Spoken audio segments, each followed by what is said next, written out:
Huh? But they're using 7,000 flamethrowers. No. But it's like using 7,000 flamethrowers. I don't... Flamethrower tanks. Okay, flamethrower tanks, huh? Huh? With a flexible extension for caves. Wow. Well, I'm terrified and I'm thousands of miles away. Yeah. All right, bye. June 22nd, 1945. Japanese Emperor Hirohito meets with his government and advisors this week, and he is pretty definite now that he wants to find some way of making a negotiated peace with the Allies. The obvious plan is to have the neutral USSR mediate such a peace. If you were Soviet leader Joseph Stalin, what would you do? Well, you take advantage of this the best you can.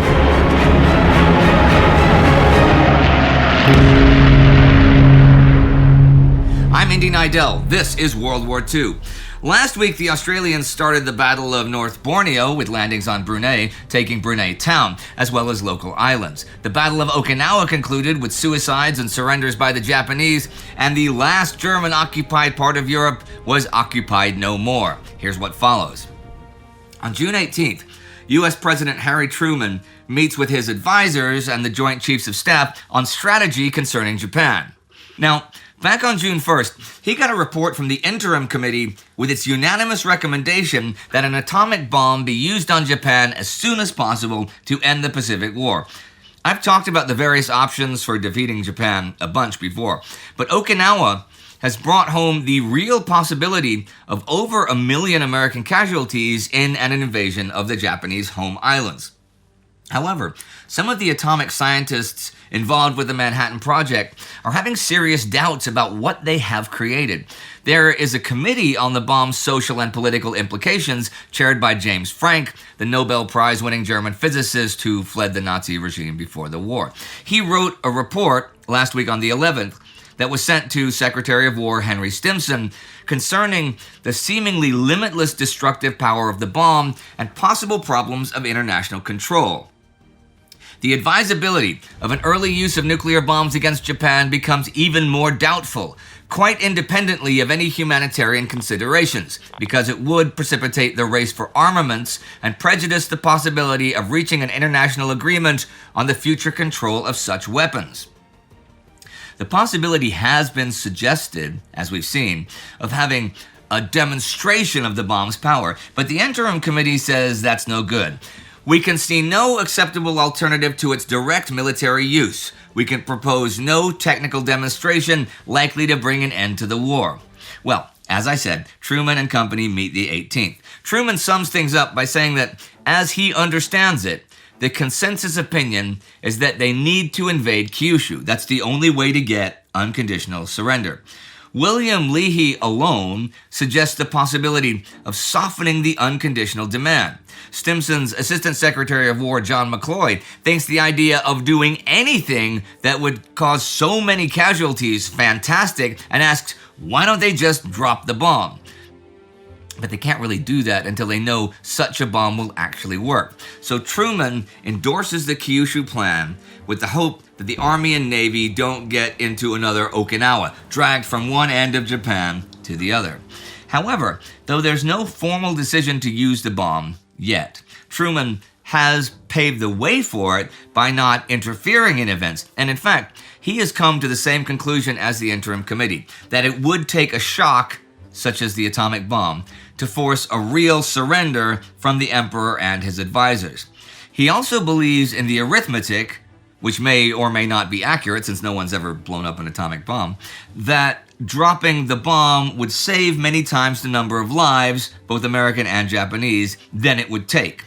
Truman does have another consideration in mind too. See, having an atomic bomb is a master card, a trump card, Truman might well be able to play at the upcoming terminal conference in Potsdam next month. Truman's representative on the Interim Committee, James Burns, is certain this will be a real boost to American bargaining power with the Soviets and a counter to the Soviet occupation of much of Eastern Europe, especially with American troops being redeployed from Europe to the Pacific theater. That's only going to make Stalin stronger in Europe. Some of the major fighting in the Pacific Theater is coming to an end this week, though, the Battle of Okinawa. Away to the south, bringing together its east and west shores, was what seemed like a single wall of escarpment holding the island together. On these heights and behind them, the final battle for Okinawa took place. Moving south down the middle of the island was the 96th Infantry Division, having just finished with the conical battle and headed for one more. Behind it was the 77th Division protecting the rear. Coming southwest along the shore from the Chinen Peninsula was the 7th Division, and down the western shore, after the Oruku battle, the 1st Marine and later the 6th Marine. At last the Americans were massed and prepared. For the attack, 96 hits the enemy from the north, 7th from the east, and 1st and 6th Marines from the west. Japanese commander Mitsuru Ushijima has 11,000 regular troops in the 24th and 62nd Divisions and the 44th Independent Mixed Brigade. That's all that's left of those formations. He also, though, has 20,000 or so service troops and personnel. These lack training and equipment, but are scattered among the regular troops, and anyone can pull the trigger on a machine gun. The Americans have a few advantages beyond the massive weight of their numbers, however. Back on the 10th, a battalion of M4 medium tanks arrived at Okinawa bearing 75mm guns. Also landed, though, were more of the same tanks, but converted to flamethrower tanks, and something new, a 60-meter flexible and detachable extension for throwing flames at targets the tank itself cannot reach. A general advance by 7th and 96th Divisions collapses the eastern sector along the heights of Yuzadake, Hill 95, and Yaiju-dake. But there are problems in the west. Japanese 24th Division fights elements of the 1st Marine and 96th Divisions to a standstill around Kunishi Ridge late last week and the first couple days of this one.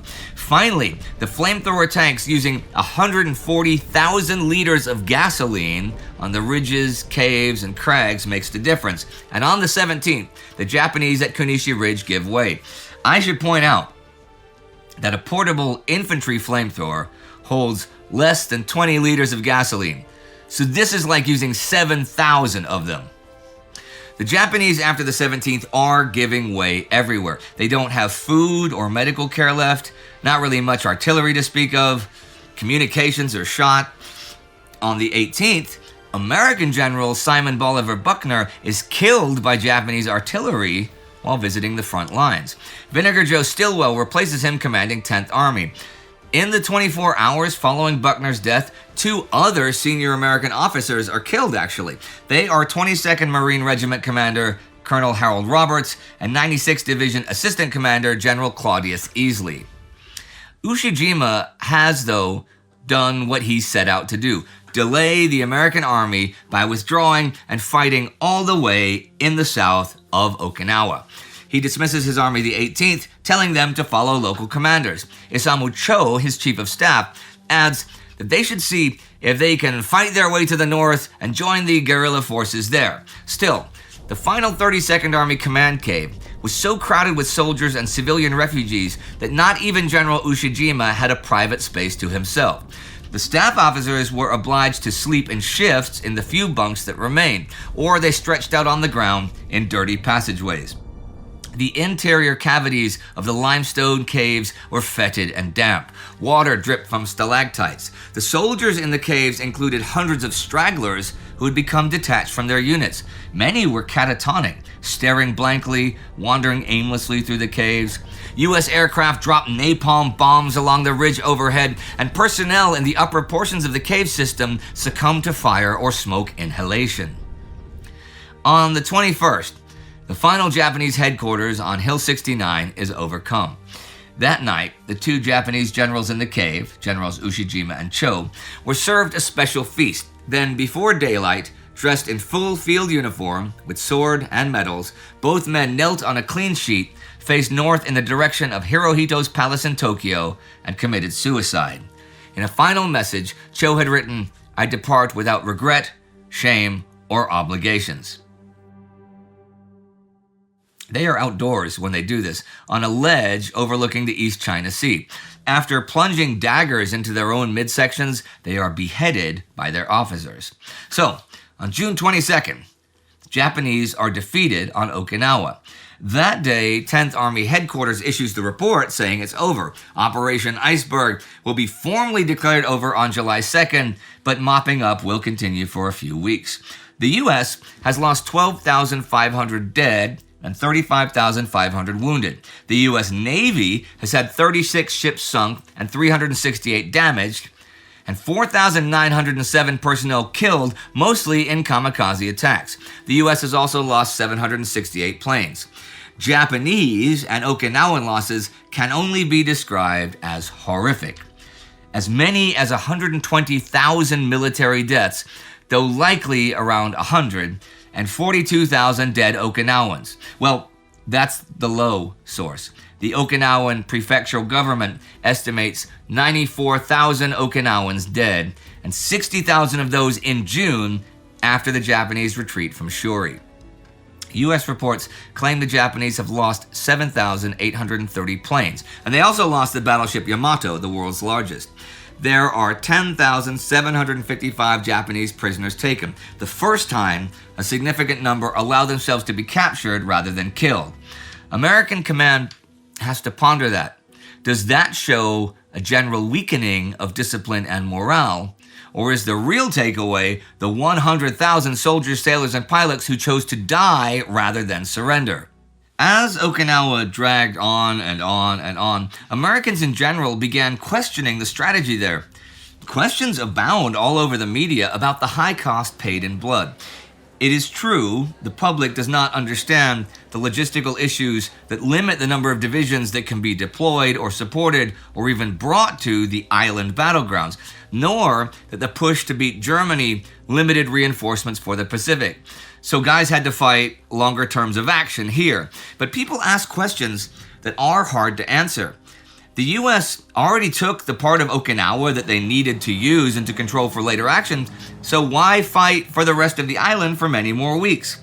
Why use straight-ahead assaults instead of flanking ones on the Shuri line? Everyone's an expert, and that includes the experts. Vinegar Joe Stilwell, who had been working as head of the Army Ground Forces, came to Okinawa a couple weeks ago, and he wrote that there was no tactical thinking behind Buckner's pushes. Douglas MacArthur told people that Chester Nimitz should never have authorized Buckner taking the whole island. Mac said it wasted American lives trying to drive the Japanese off the island, and they should have just secured the airfields, dug in, and basically dared the Japanese to kick them out. This is interesting coming from that guy, MacArthur, who insists on recovering every inch of the Philippines and not just the parts they need there for future operations. Stilwell did not knock Buckner in public, though, giving him his backing, as did Secretary of the Navy James Forrestal.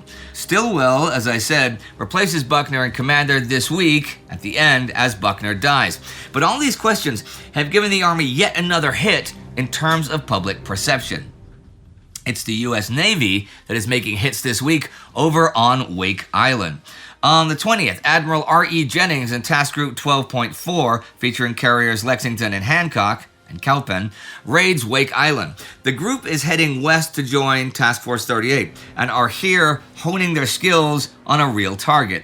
Wake Island has been under Japanese control since December 1941. They've had like 4,000 or so troops here since then. This month, the Allies allow a Japanese hospital ship to evacuate 1,000 of them. They need permission since the Japanese do not have the Navy to just sail here anymore unmolested. So the guys based here are stuck here. There are no longer any Allied POWs here. The last ones were executed in 1943. There are no plans just now for an Allied invasion of Wake, but the garrison there will continue to be raided by air and by sea whenever the opportunity presents itself. The Australians are still fighting over in Borneo this week. They attempt to take the pocket this week, the only part of Labuan Island that they do not hold. They begin a 3-day naval and aerial bombardment the 17th, which is pretty intense. The Japanese do launch some minor attacks, but on the 21st, Australian infantry backed by naval and aerial support and fire support from tanks and flamethrowers overwhelms the enemy, and the island is fully in Australian hands. On the 20th, they make unopposed landings at Luton in Sarawak. The attackers are actually at a few points along the coast, but the Japanese priority is withdrawing inland, though they do set 37 oil wells on fire at Seria, which will likely take weeks to put out. It looks like the near future engagements will be guerrilla warfare. There is a landing the 16th at Weston in the northeast of Brunei Bay, and from there patrols are sent out to Beaufort, some 25 kilometers in the interior of the country. They are heading there because they think it's along the main Japanese withdrawal route. They should reach it by early next week. So basically, as it seems week after week after week, the Japanese are taking hits everywhere. Whether in a bloodbath, as at Okinawa, or with considerable slaughter, as on Luzon or Mindanao, or more easily, as in North Borneo, the Japanese were being slowly but relentlessly driven from their conquests. It was clear to the Japanese government that the prospect of a heavy loss of American lives was not going to deter the continuing advance, or prevent new landings, including those clearly under preparation against mainland Japan. On the 20th, Emperor Hirohito holds an imperial conference with his prime minister, foreign minister, and military commanders. He urges them to make all efforts to end the war by diplomatic means. So the Japanese decide, as we've seen some have wanted to do for months, to approach the Soviets, who are neutral with Japan, to be an intermediary. It's Foreign Minister Shigenori Togo who begins this, contacting Japanese ambassador to Moscow, now Take Sato. This is sent by radio using Japan's unbreakable codes, which have been broken.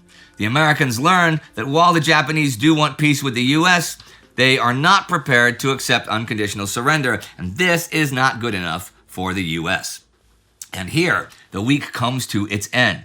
With the end of the Battle of Okinawa, fighting on Borneo, and the Japanese being raided on Wake, and more talk about this atomic bomb thing, and some possible Japanese diplomacy coming. A bit more about the Japanese and the Soviets here. Moscow is the focus of Japanese diplomacy. Japan's Supreme War Direction Council, SWDC, even the hardliners, backs the Japanese government, formally asking Moscow for mediating help, arranging a truce, and getting a negotiated peace.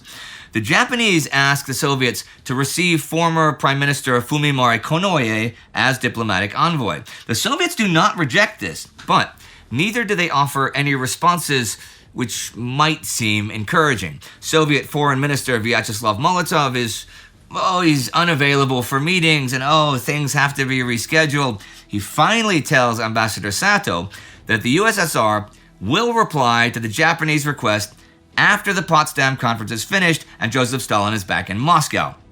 That conference is supposed to take place July 17th to August 2nd. Okay, however, the Japanese do not know that the Soviets, as we know, have pledged to join the war against Japan in early August at the latest. The fixed date at Yalta was to be within 3 months of Germany's defeat. So Stalin and Molotov are playing out this diplomatic charade to buy time to redeploy huge amounts of force from Europe to Siberia. Men, armor, artillery have been moving all month and will continue moving all July to the Manchurian border. So even this week on the 18th, when Hirohito says at an SWDC meeting, "I desire that concrete plans to end the war, unhampered by existing policy, be speedily studied, and that efforts be made to implement them," Stalin's concrete plans to physically help do just that are being deviously furthered. I'm going to end today with a quote from Ian Toll's Twilight of the Gods about this. The factions in Tokyo had agreed on nothing beyond a vague appeal to the USSR. Nothing more concrete or conciliatory would be tolerated by the army. The regime's public policy was to fight to the bitterest end, while its diplomatic activities were kept secret. The very idea of surrender was anathema. Even the peacemakers were working on the assumption that some kind of bargain could be struck. The Army High Command was willing and even eager to pull out of China and Southeast Asia, but they intended to withdraw their troops under Japanese command, not to surrender and be disarmed. As for allowing an occupation force on Japanese soil without a fight, any leader who proposed such a disgraceful idea was asking for a bullet between the eyes. Even now, in the summer of 1945, the men who ruled Japan were slow to recognize they could not simply turn the hands of the clock back to 1941 or 1937 or 1931 or even 1905. They wanted peace, but they could not yet face up to the stark reality of their total defeat. Japan does not have much shipping left, and this is 100% caused by the war. It took a while for the war on Japanese shipping to really get going, though. We did a special on that a while back, and you can check it out right here. It is the Time Ghost Army that is responsible for us being able to make the content we do. So for more of this and more of that, join the army at timeghost.tv or patreon.com. Tim McCabe is the Time Ghost Army Member of the Week. These are the newest commissioned officers. Do not forget to subscribe. See you next time.